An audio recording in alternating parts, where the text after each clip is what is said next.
පාදය අන්තර්ගත කෝණය පාදය කියන අවස්ථාව යටතේ එකමත් එක සමපාත කළ හැක. තේරුණ කට්ටිය? සුපිරි.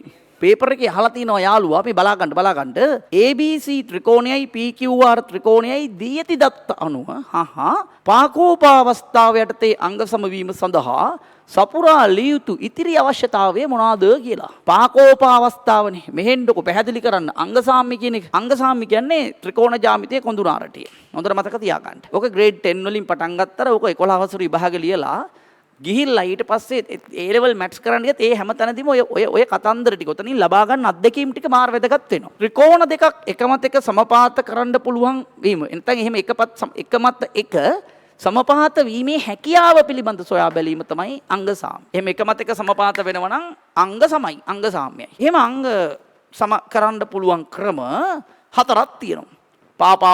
පාදේ පාකෝපා පාද දෙකත් මැද්දේ කෝණය.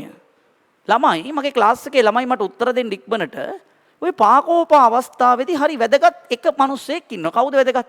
අන්තර්ගත කෝණය. සුපිරි ආදරෙයි ඈ. සර් පාකෝපා අවස්ථාව ගන්නකොට අප විසින් තෝරා ගනු ලබන පාද දෙක මැදම කෝණයේ තියෙන්න ඕනේ.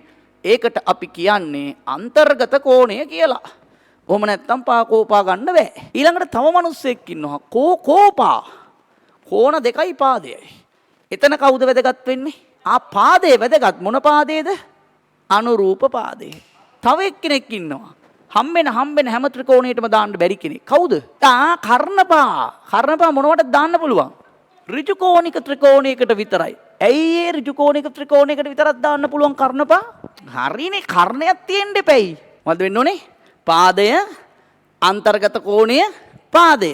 එහෙම වෙන්න මේ පාදයයි මේ කෝණයත් එක්ක මෙයාව අන්තර්ගත වෙන්න නම් මෙන්න මේ පාදය වෙන්න ඕනේ. එයත් එක්ක කෝණය අන්තර්ගත වෙන්න පාදය මෙයා වෙන්න ඕනේ.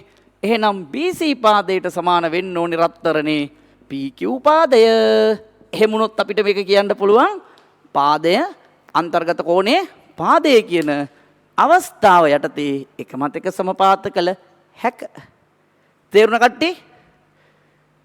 සුපිරි.